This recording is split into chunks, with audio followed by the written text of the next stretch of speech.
All right, good morning, everyone. It's 9:15, so we're going to call this meeting of the Lancaster County Prison Board to order. First item is the Pledge of Allegiance. Bob, will you lead us to the Pledge of Allegiance?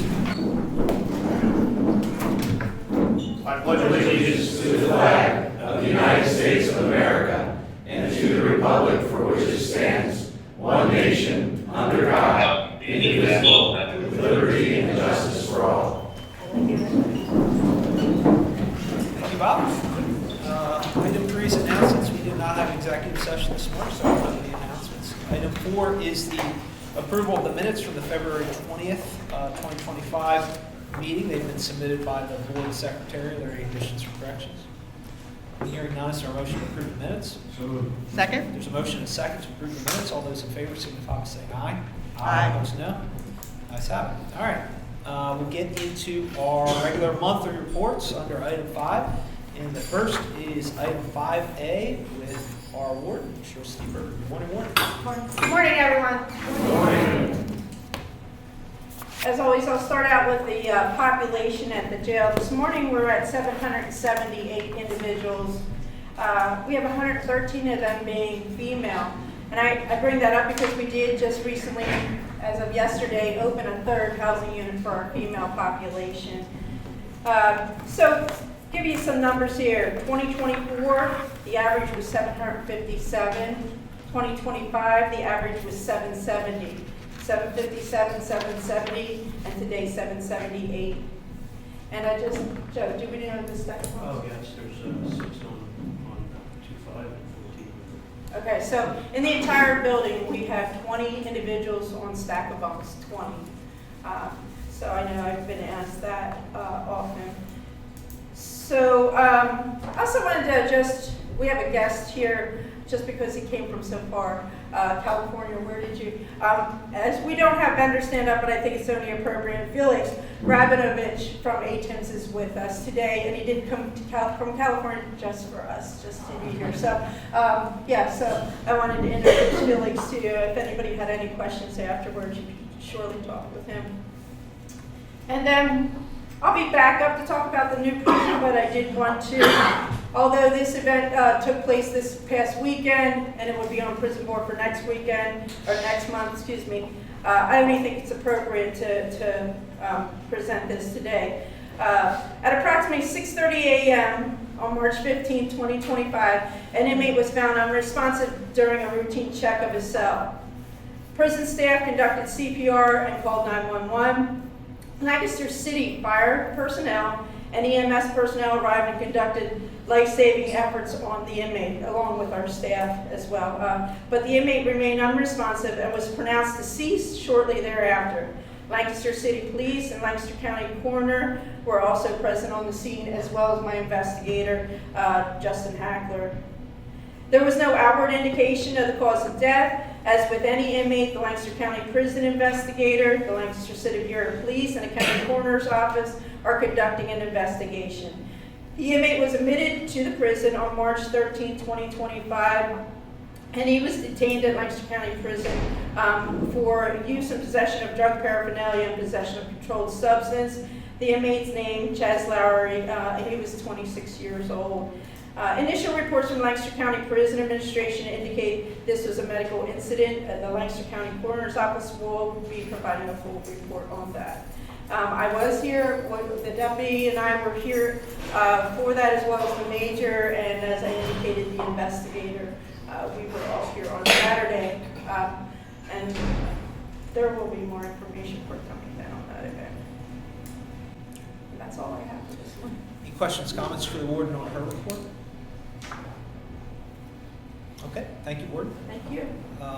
Move to item B, the operations report with Deputy Warden Castro. Good morning, everyone. I am going to start off with the Security Officers of the Month for February of 2025. Correctional Officer James Ryan has been selected as February's first shift officer of the month. Officer Ryan possesses a great attitude and a strong work ethic. He maintains a great working relationship with his peers. Ryan has become a vital asset to the 12 to 8 shift, always willing to do what it takes to ensure tasks are completed in a timely manner. Officer Ryan has been employed at the Lancaster County Prison for over 3 years. Correctional Officer Leo Edgel has been selected as February's second shift officer of the month. Officer Edgel truly embodies the term team player. He was always quick to assist his fellow officers and supervisors, looking for ways to help whenever possible. His positive attitude enhances his ability to communicate effectively and efficiently with both staff and inmates. While assigned to the MAT post, Officer Edgel takes pride in completing his tasks accurately and efficiently, and he consistently brings the same level of dedication to any post that he is assigned. Officer Edgel has been employed at the Lancaster County Prison for 17 years. Correctional Officer Austin Jones has been selected as February's third shift officer of the month. Officer Jones displays a positive attitude and assists wherever needed. Jones shows he has an understanding of inmate rules and regulations and enforces these without issue. Jones has shown great block management and should be commended on how knowledgeable he has become in a short time span, highlighted by his ability to work the restricted housing unit, which speaks volumes for someone of his tenure. Officer Jones has been employed at the Lancaster County Prison for 5 months. The Operations Officer of the Month for February, Officer Jamie Neff, has been selected as February's Operations Officer of the Month. Officer Neff is the 6 a.m. to 2 p.m. shift permanent post supply officer. Neff is an experienced supply officer and has proven himself to be adept at keeping the supply area stocked and running smoothly. He is credited with organizing the equipment and other materials, relevant documents for this year's Title 37 inspection. Officer Neff has been employed at the Lancaster County Prison for over 26 years. Staffing updates. Currently, we still have 2 sergeant vacancies. We ended February with 28 correctional officer vacancies. On February 24th, 2025, a class of 10 new officers, joined by also Lieutenant Long, which you guys met last month, started basic training. They're due to graduate on March 28th, 2025, and they are in the back here with their instructor, Lieutenant Hirsch. You guys can stand up and be recognized.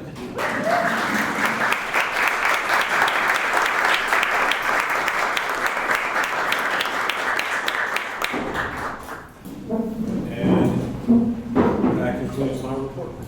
Thank you. Questions, comments from Deputy Warden Castro? All right, thanks. Move on to item 5C. This is the Inmate Services Report with Deputy Warden Schiffer. Good morning. Good morning. Just wanted to start out, as I have been over the past several months, giving just a quick MAT update. Currently today, we have 135 individuals approximately on the MAT line. Of those, 114 are receiving Subutex or buprenorphine, and 21 are receiving methadone. We've had 2, we haven't had any Vivitrol injections this month, but we have had 2 thus far this year. The vast majority of the inmates are taking the oral naltrexone, and we're going to continue to do recruitment for the Vivitrol shot as well. So as we move forward, I'll be providing additional numbers for that. In addition, related to the MAT program, we've had 289 participants thus far this year. And I just wanted to very briefly go over some statistics related to recidivism for Subutex and methadone. For Subutex, at 90 days, our recidivism rate is 11.8%. At 180 days, it's 20.3%. And at 1 year, it's 26.6%. For methadone, it's 8.8%. At 90 days, 22.5%. At 180 days, and 39.5% at 1 year. Just to give you an idea, and this is an estimate, but we estimate that our recidivism rate is somewhere between 65% and 70%. So those numbers are outstanding. 8.8%, 8.9%, just incredible. And that goes towards our efforts to help the community with overdose reduction. If they're participating in this program, going to their appointments on the outside, which our medical provider works with us to set up, and the drug and alcohol counselor. So almost every inmate that leaves the institution is going to have follow-up appointments with providers to continue the MAT process. Another person I'd like to thank for the low recidivism rates. Beth is here from DSAA, but DSAA does a tremendous job both pre-release and post-release in helping individuals get release plans in place, get follow-up appointments in place, and they do a lot of great work as far as case management and assisting those after they've been released. So thank you all very much. We're really doing good things in here and I'm excited about it. Also, just one other quick number. DSAA, since the beginning of their contract, has worked with 496 individuals. Currently, they're working with 31 individuals, both in-house and post-release. So as I said last month, we will be working to get some of those statistics on my monthly report as well.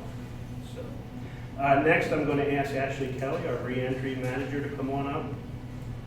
And she's going to talk about some of the exciting things we have going on in programming and treatment. Alrighty. This might be a little lengthy, so I apologize in advance.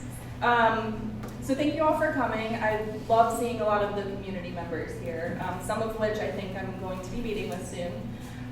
So I wanted to kind of share an overview, and these are just pieces of what we're working on here, but an overview of what we're really focusing on with the reentry department and the treatment department, because the reality is they both work together. So the first thing that we are working on as a department is to ensure that our community systems have the ability to work in tandem with one another. So adult probation and parole, BHDS, CYS, a lot of those systems, we need to work together. We're meeting with the same people, and in order to reduce the recidivism rates, we need to work collaboratively. So I am so thankful that both the gens at Adult Probation and Parole have been very open and welcoming, and they actually trained all of our staff. So I think we have one staff member that's not completely trained, but ORAS training is completed. So what that means is we're gonna have data that actually makes sense. We're gonna be able to take the data from Adult Probation and Parole and Lancaster County Prison and understand the recidivism rates so much better. So thank you so much for allowing us to have that training. Staff will, I think we have 3 staff that will not be trained in MRT until the fall, but we are going to start the pilot program of MRT, the Moral Recognition Therapy. So again, Adult Probation and Parole has been very open to us coming and shadowing some groups so that we know we're actually doing it right. So thank you again for that.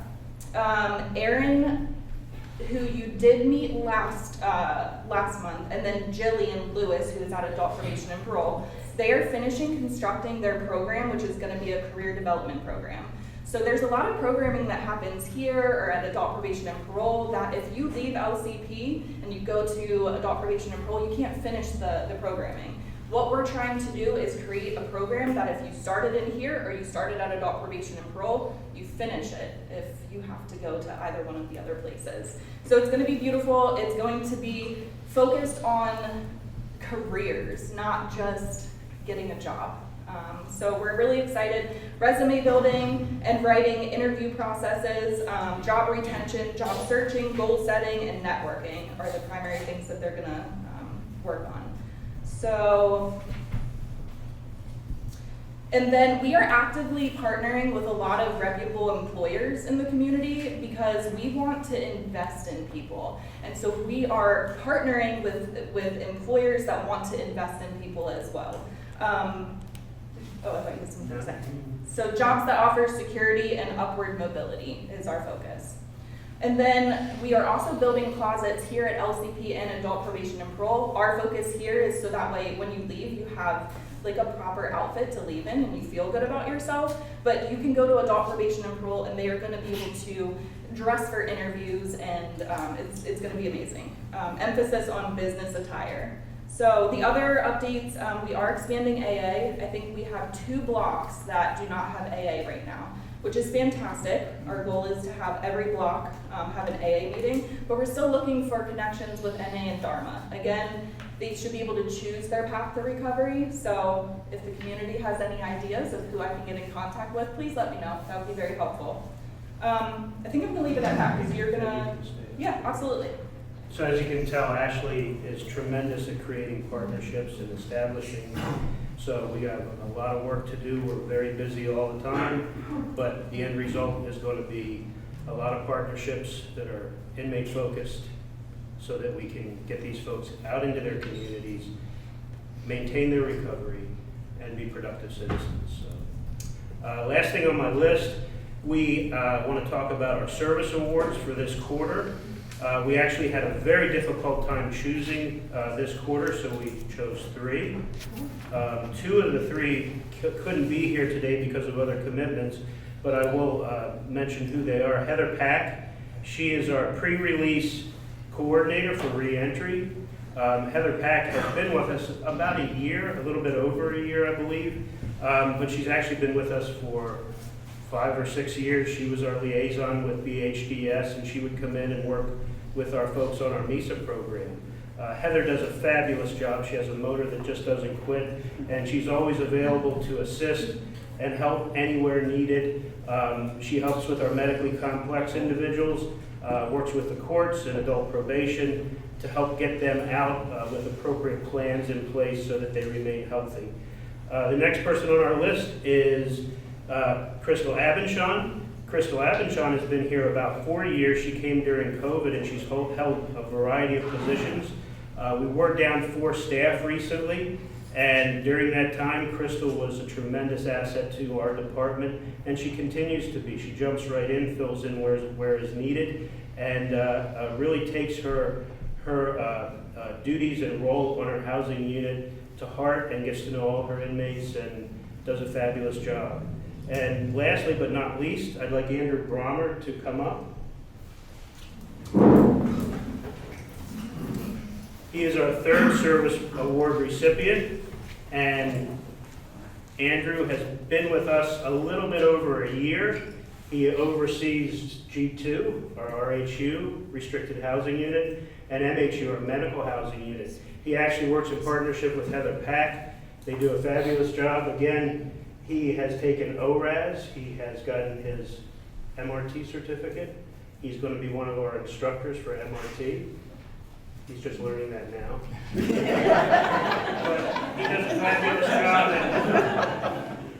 and we're lucky to have him. He continues to grow and improve, just like all our staff do. It's amazing. I've said this before. You're probably tired of hearing it, but I have the best staff I've ever had in the last, well, probably ever, my 29 years at the county. So, Andrew, thank you very much. Appreciate it.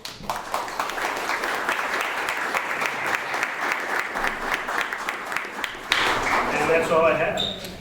Thank you. Questions, comments for Deputy Warden Schiffer on his report? I have a question. Go ahead. I raised my hand. You Sorry. mentioned that. When did I ever do that? Missed You missed my hand when you raised, actually, instead of just jumping in. Okay. So amazing things that are happening. It's really wonderful. I'm excited to hear about, of course, I think a lot of people are, the recidivism rate and what's been happening with the MAT program and others. But I think as we think about the warden's presentation and then yours, and the whole concept of how we are, I think, through ATIMs and implementing that, have the ability to better track data. So excited to hear that Felix is here to do a little bit more of a deep dive. I just wondering, Ashley, if you're going to be meeting with him while he's here, and then the connection between how you're tracking the data from a programming, because we always thought it's good to know sort of the reason why they're here at the prison, and how do we, when we think about recidivism, we break it down into understanding the background of the individual, so why they're here, and then when you think about that with recidivism, that's kind of like the basis of what we would be looking at. But then we start thinking about those individuals and what programming or services did they get, and how do we connect that so we better understand all the great work that we're doing, and we've really taken that to a new level, I believe, most recently. But how do we know what's working, what's not working with the individual, and sort of where they're coming from on a court side? That we're getting close to that whole connection, and just wanted to understand better if you could explain it, or Felix can explain what that connection could be with using the new tool that we have, ATIMs, to be able to easily do that, because everybody's working really hard, and I know it's difficult to track. But my understanding would be when we have a better data system, we'll be able to run reports and be able to collect that information to better understand what's happening with individuals when they're here. So didn't know if all of you had comments on that. I just know that we're to the point now where we have to develop what data points we will be measuring. We already measure a whole bunch of points. It's just a matter of who is going to be data entering that, or is it already in the system that we can pull out? As you mentioned, when they return, we want to know why they return, what are those charges that brought them back, so we can evaluate, what maybe we need to focus on. So, it's all I can say at this point is it's a work in progress. We have a lot of tools in place, and we're hoping that they can just seamlessly, hopefully, be put into ATIMs and move forward. I spoke with Felix too, and I think one of the challenges is going to be interfacing. ATIMs being able to interface with other court programs that other court technology and data programs that we already have. I mean, the data's out there, it's just collecting it. Okay, thank you. Jason, you have a question? Yeah, just a couple of handful of, I think, short questions. You mentioned you're trying to increase, I think if I understood, the Vivitrol shots. Is that correct? Yes. And is the benefit of that, my guess would be that is longer lasting in the human body after maybe somebody's released or over time versus something that's only daily? Yeah, it's a 28-day cycle that they would be on to get a new injection. It's easier, it's more convenient for the inmate or the individual as they get released. So yeah, we had a really great program prior to this when we did Vivitrol before. We're just still ramping it up. We did a lot of education at the front end with the inmates. We educated them initially at their intake, and then we need to start going back in 2 weeks because they maybe will be in a better state of mind to hear that education and make a choice whether they want that or not. All of this is individual choice, so we want to get the education out better to them so they can make the choice that's best for them. And that would be available to folks that are incarcerated pre-sentencing and those Absolutely, correct? yeah. We have a limited amount of shots. The grant that we received, I can't remember the number. I believe it's 103 shots that we have available to us through the life of the grant. So, it'll be available to anyone who expresses interest. Yeah, I think that's just. And then the oral naltrexone is also an option. It does the same thing, but as you said, it's daily. It's a little bit more cumbersome if you forget your medication or what have you, so, yeah. And then, so imagine a lot of that too is just a handoff then for folks going back into the community. If they've got the shot, they've got 30 days to arrange for ongoing Absolutely. treatment. And again, I'm going to point to our medical department. They work with that coordination with outside providers so that those appointments are set up when they leave the institution. Excellent. Thank you for your good work on that. How is recidivism measured? And specifically, as I was looking at the statistics on the agenda, if somebody is in and they do well, they get 90 days out or 100 days out and they recidivate, and they end up having to come back in, does the clock start all over again as far as measuring their progress, or how does that work for folks that maybe recidivate and go out and go a little longer, come back in again, but then do better? How's that piece measured? Well, it goes by, it depends on if that individual, because we track specific programs, as you see in our statistics. So those programs, if they come back and they don't opt to get into a program, then that recidivism is not going to start over for our current purposes. As we get ATIMs up and running, we're going to have to look at that and determine how best to proceed. But right now, if they come back in and get into a program, their initial recidivism is tracked, but then their new commitment is also tracked within those numbers. If that makes sense. I hope it does. It kind of does. So I guess part of my question would be over time, if you have, similar to how you track maybe one person putting in 5 grievances versus 5 people putting in 5 different grievances. Similarly, is it one person is recidivating over and over again?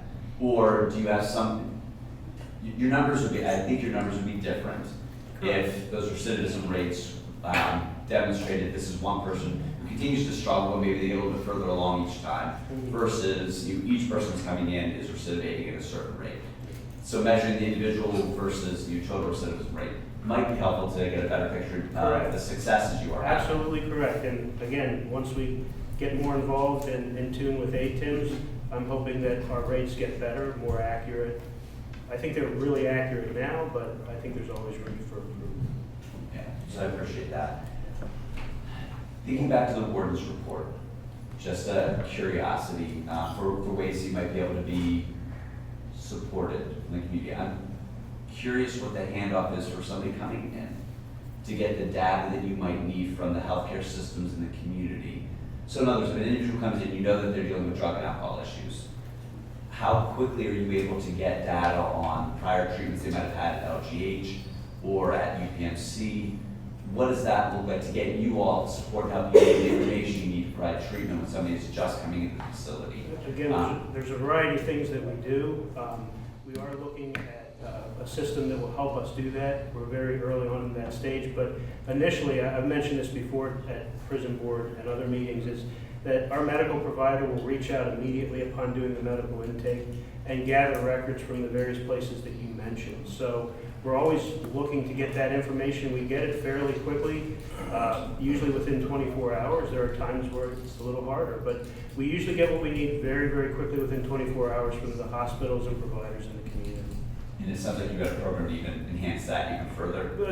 For some informational purposes, some deep dives, yeah, we have met and it's just beginning, so. Can I just jump in there, because it's just beginning, so there's no promises about what's going to happen, so I think maybe that's why you're hesitating, not talking about it too much. Yes, correct. Yeah, but it just to let, I think it's great that the staff is connecting with the community on two potentials. One is with Empower Lancaster. So that's a system that social service organizations use to know who's being case managed currently in the community. So then can the prison staff have access to it so that they can see if someone comes in that they're already being seen by a social service organization. So it's in the early stages, but they're looking at how to connect. So that can happen, and that'll happen electronically. And the second one is to begin to work with at least one hospital to start with the medical connection with the electronic health record, and that would be through Prime Care. So those two things will enhance when somebody is in the prison to have more information both on the medical side, which would just be with Prime Care because it would be a HIPAA kind of thing that they have to do. But then with Empower Lancaster would be with the rest of the staff and more than likely Ashley and her team in terms of reentry type of programming. So two very promising. The prison's been really excited about doing it, and the community so far is reacting well to try to make it happen. As far as we know too, it shouldn't be any cost to doing that. It's a systems change and connection. So pretty excited about it. But I think it's a great question, of course, or just a really great opportunity. But you can see that it's early stages, so kind of sprinkle the fairy dust to see whether this can work or not, and the devil's in the details on this. So trying to wait and see, but I think it's two great things that can really hopefully make things even smoother and improve efficiencies on the prison side in terms of the work that they're looking to do. Yeah, providing additional or maybe better care, better response to the care needed. And also ultimately, again, if we have additional information, more information, we're going to be able to create a better plan for them moving forward. Our reentry staff is going to be able to know all the information, what's going on with that individual specifically, create a better plan so that we can address the needs once they get in the community. Again, it's going to make the individual a better citizen within the community. It's going to help them build their family relations back and all the different things that happen with these folks as they get involved in the criminal justice systems. So, yeah, and I just want to make sure you're getting the support that you need. So it's great to hear that those things are happening. So again, commend all the hard work that's part of that. My final question, and it's a data point question. This is sensitive, so I'm going to try to phrase it as carefully and gently as I can. Because the question was asked of me, and I was asked to bring this to the table today. Our heart breaks when we lose anybody in our community. And I appreciate, and I think a lot of us do, how hard the staff at LCP is working to provide care for people, medical care, mental health care, and all of that. So I want to commend that. Obviously, we lost somebody new this week. I imagine, and I don't know if we track the data, so this is where the question is, I imagine we also lose a lot of individuals in the community once they're back home. And it might be a month or 3 months after they've engaged with the criminal justice system. And for us as a community to provide as much care as we can for our neighbors, our sisters and brothers, are we tracking at all medical incidents and deaths of individuals that have gone through various parts of our county system? Not just LCP, but you folks that are engaged with other service providers that are engaged with the hospital. Are we tracking, so we're tracking recidivism 60 days or 2 years out. They recidivate either criminally or with a drug offense. But are we tracking deaths as well to know what services we may as a county be able to provide better services to? And please hear, that is not any kind of accusation to anybody. I'm just wondering if you're tracking that. Would it be useful to track it to be able to say, maybe there's a service that's missing that we can offer as a wide community?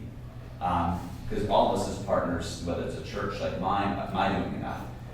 Is LCP, how well is the church, the LCP, a mental health provider, how are the hospitals?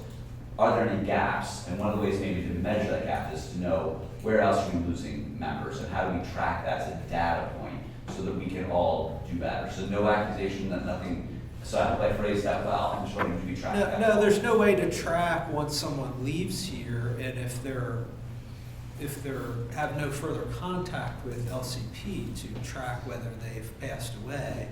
If someone's on supervision, maybe adult probation and parole would have some stats because their supervision obviously would end when they pass. But the prison certainly wouldn't, nor would it be appropriate for the prison to be monitoring deaths in the community. They have enough on their plate already, rather than to try to set up some monitoring system for deaths in the community for anybody who was ever in LCP. There is on the community side, though, the Overdose Fatality Review Committee. So if you can, and that's outside, that's not county government running that. But there's a group called the Overdose Fatality Review, and they're taking the deeper dive, particularly around substance use disorder and those individuals that overdose and die, and try to do a deeper dive to understand what was their journey up until the point where they did pass away, and is there anything that and that's a community group that's looking at that to come up with solutions. And it's been around for a couple of years now, and that's not county government doing that, but a partner in it in terms of trying to figure out what those are. So if you're interested in that, that would be the group that's looking at what can be done differently and how do they connect community partners to be able to do what they need to do. And I think DSAA is a part of that group too. Well, and I would also say that joining forces also, tracks the numbers. We don't necessarily look at how many of the overdose deaths that occur in a quarter went through the system, but to your overall concern, much of our work is identifying those gaps and filling in with different services and programs. And I think we've been really successful from beginning to end with the whole process, from upon arrest to maybe not even getting arrested and being diverted to second chances, to an MPJ program, to services through probation and parole or treatment courts, and then the court post-overdose response team as well. So I think that's a lot of the work that Joining Forces has. And Joining Forces is another organization or program. I'm not familiar with that, so. It's the community collaborative that was created in 2017 to address the rise in opioid overdose deaths. It has many different organizations that are part of it. Thank you for that. And again, my assumption was stuff was happening, so it's more for education and just wondering, especially with the new data system. Thank you. Thank you for all of that. Other questions, comments on Deputy Warden Schiffer's report? Yes. Josh?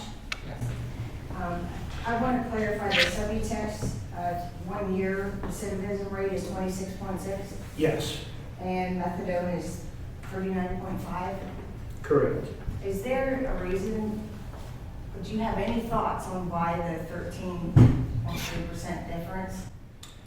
It's the nature of the disease, I think, is part of it.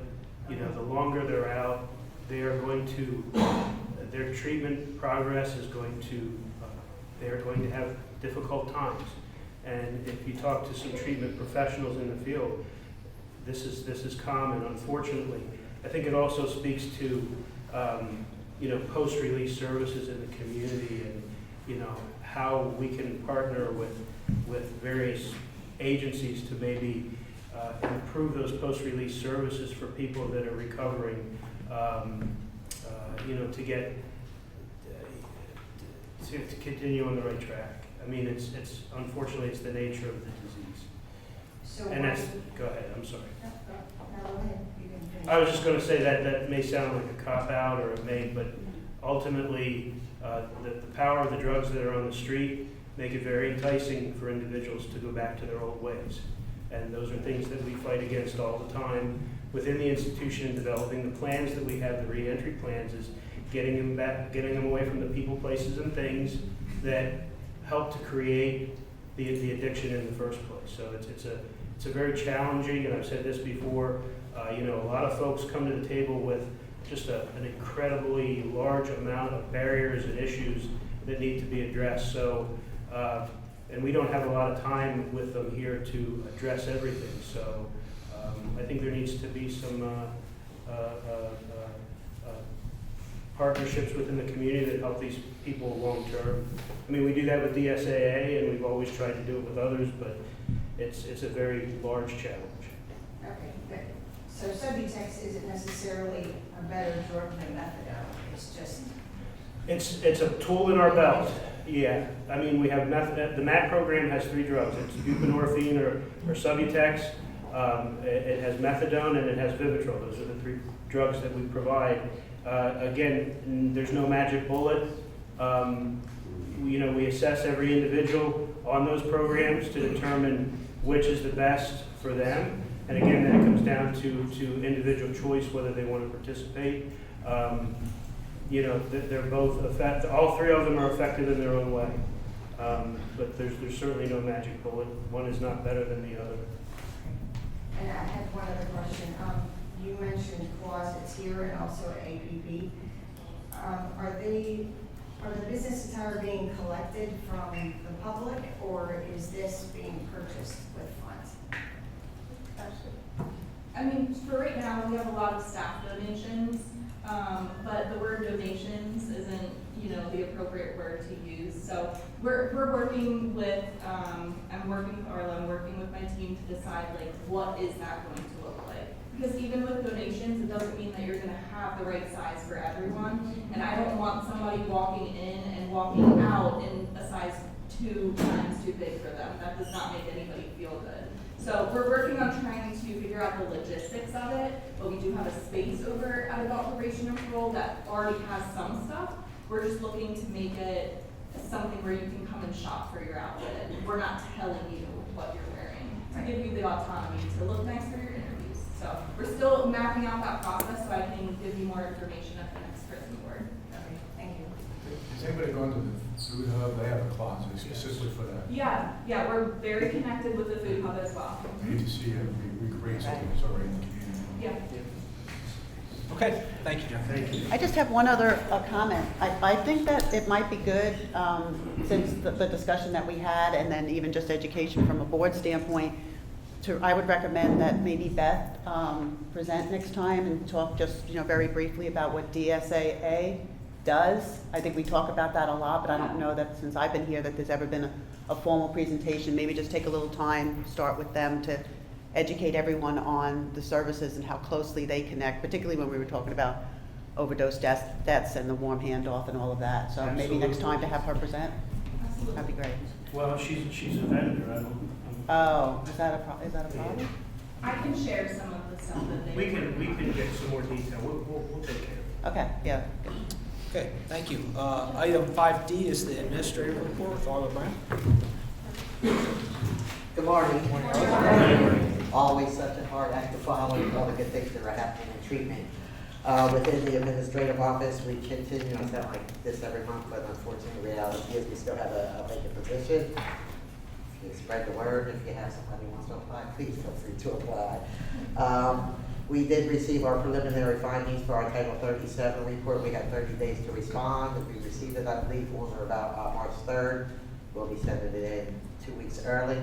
Thanks to the collaboration of both security and treatment departments that I continue to praise for working with us and as a team, so it's greatly appreciated. I did create a graph noting the highest daily population free meal. So we won't be saying it, putting it out here, but it is available via the graph. So I'll continue to maintain that for you.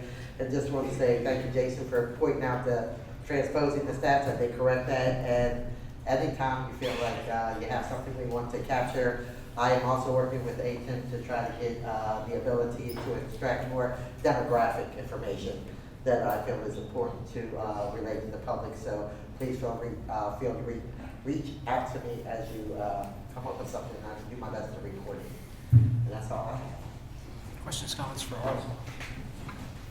Thank you. Thank you, Arlen. Thank you, Arlen. Item E is Facilities Manager Report with Bob Devonshire. Morning, everyone. Good morning.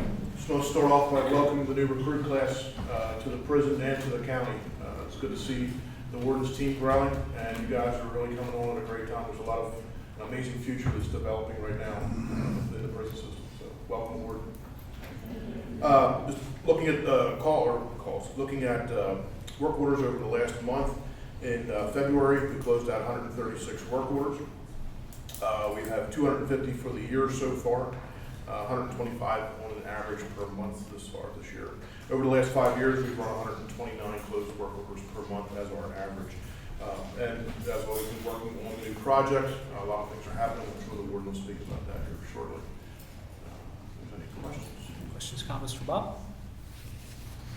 Okay, thank you, Bob. Thank you. Financial report, I see an NA, Lisa, anything down?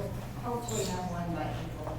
However, I did want to report that the Lake General Welfare Fund, there was no transfer done this time because the ending balance was $344,680.08. So because it's under $500,000, there's no transfer. Okay, thank you, Lisa. Questions, comments for Lisa? Neil?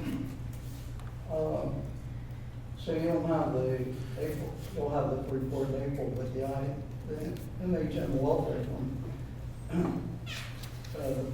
Specifics on that, is there going to be a report on that in April, or is you're telling us Yes. what that is now? Well, I'm telling you, but I can provide a detailed report. You can, I'm sorry. I can provide a detailed report in April if you would like for MHM welfare fund. Yeah, I appreciate that. For last year or current? This year. Okay. Oh, no, last year, when 24. it rolls over, that's right, not this Okay. year. Yeah. Thank you. Thank you. Okay, anything else for her report? All right, seeing none, that concludes the monthly reports under item 5. There's nothing under item 6. We'll move on to item 7, and we'll get an update from the warden on the new prison project. Start with the design development.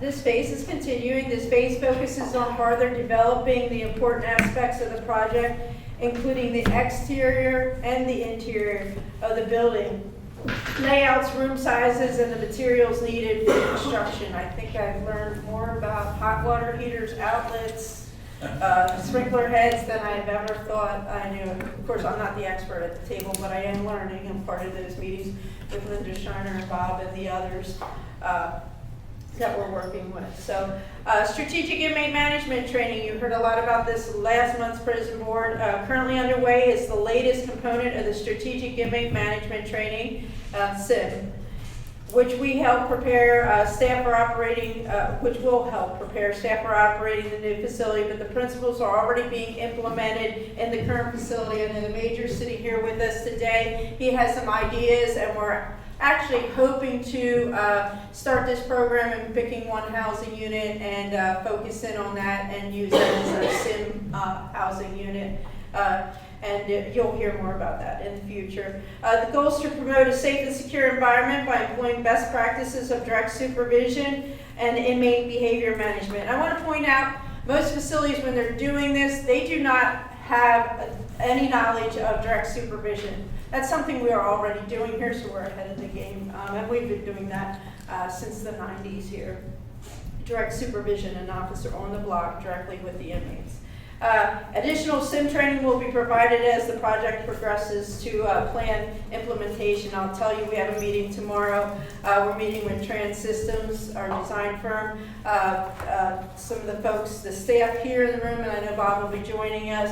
We're going over the overall building and configuration, lobby, visitation area, administration area, the custody administration area. So we'll have a morning meeting on that. So again, a lot going on behind the scenes, and you know, preparing for that movement. And that's all I have. Thank you, Ward. Questions, comments for the board? So, I hope I'm not beating a dead horse, but it is about the word humane, and it is about the goal of trying to return citizens better. So those are clearly our goals that get expressed every time. We come to a paragraph from Sims, and it is about safety and security. And I just want to encourage those written reports to address the missional issues around humaneness and around preparing individuals to return and re-enter community. I just think every time we do that, we need to have those things represented. I would say to all of us, we're in sales. We have, I don't know, 50% of the population that doesn't care a whit about what goes on with the new facility and has to be educated. And we are in constant sales all the time to say, why are we building this? Why don't we just keep them in an 1851 facility and, you know, lock them up? So the world is changing, the business is changing. It shows in our staff. They're ready. They're showing it every time. Every time we do something written that might get reported, I'm just calling for us to talk about the humanity side and the goal of returning people better prepared to enter. Just keep the words out there. We're selling a product.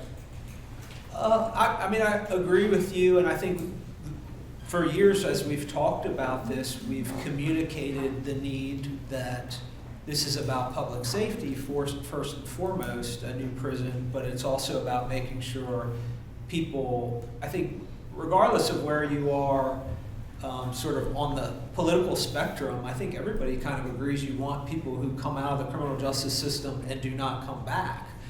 And so I think that's been part of our communication, and I think if we had not done that, there would not be support in the community for what we're doing. So I agree with you in that aspect. Do we need to explicitly state that every single time we write anything down? I don't know that I necessarily agree with you on that, but I take your larger point and agree with you about the communication with the public. I'd just like to add, I think you mentioned one other time that as you go through the stages of the SIMS training, that there would be an opportunity for a new mission vision as it relates to, like the one we have now is about the building project, that as we move forward would be the new facility, to be able to specifically add something, because I'm agreeing with you. I think that there's one thing to say what it is we're doing, and I think as Kent mentioned, that everything we talk about really speaks to how we're caring for individuals in a great fashion, to have them leave here different than when they came. But to write it down, to actually then put a line and basically say this is what we are doing, sends a different message that makes it clear.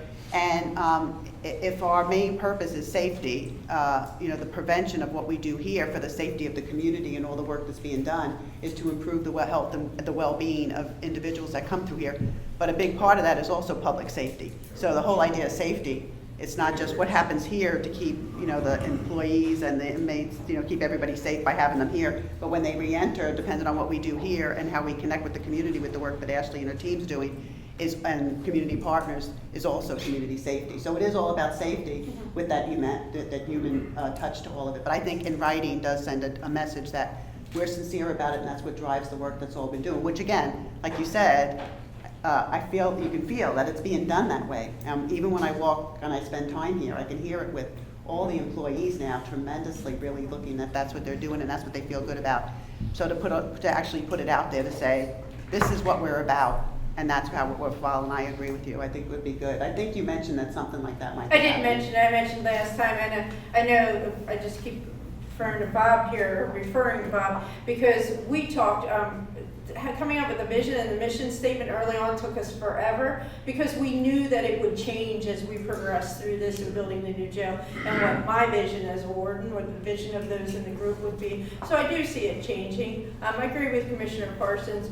You know, we have to keep talking about it. Maybe it's because I'm living it and I know, you know, but know that our heart is in the right place and that we are going to get there. You heard a lot of good from the last prison board and where we are, and I have no idea what Captain Secord, but this is very unusual. This is very unusual because he snuck behind me, but I have the feeling he wants to say something, so it related to your point, SIM training did provide us with a challenge, and that challenge is to come up with a statement of change incorporating SIM, and we are going to present that. That is a work in progress. Each department in the prison is coming up with items that they want included in that statement, and I'm going to draft a document to include all of that. So that will be coming out in some point.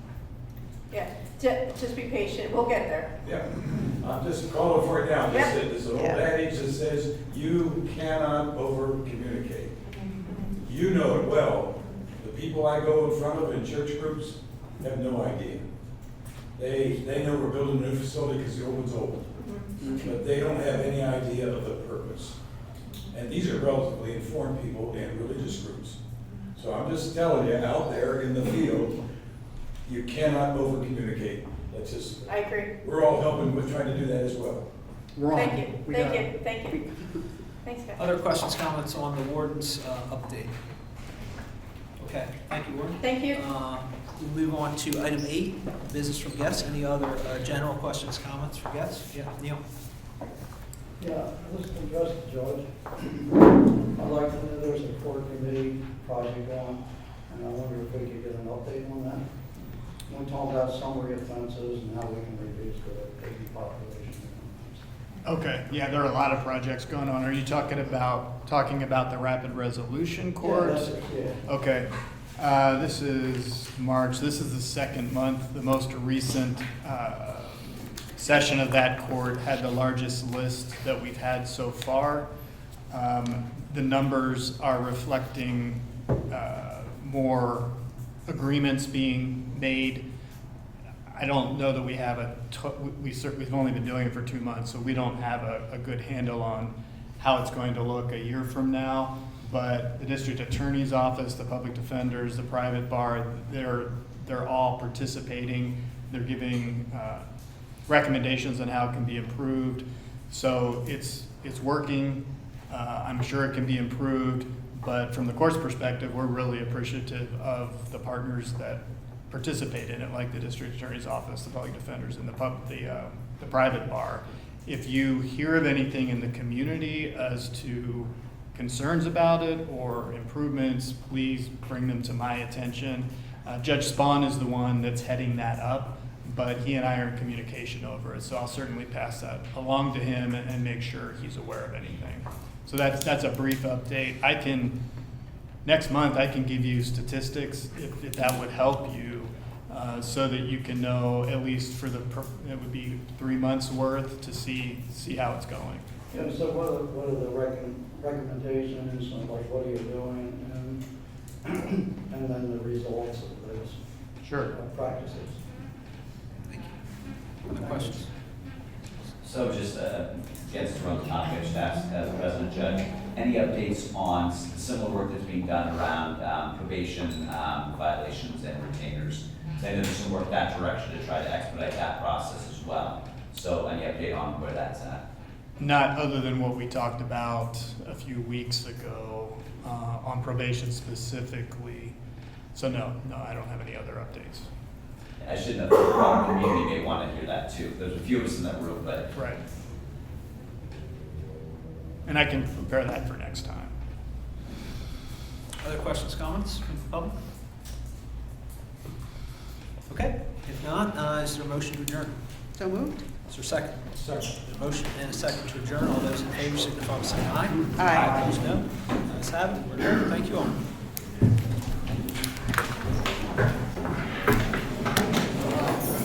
Try to do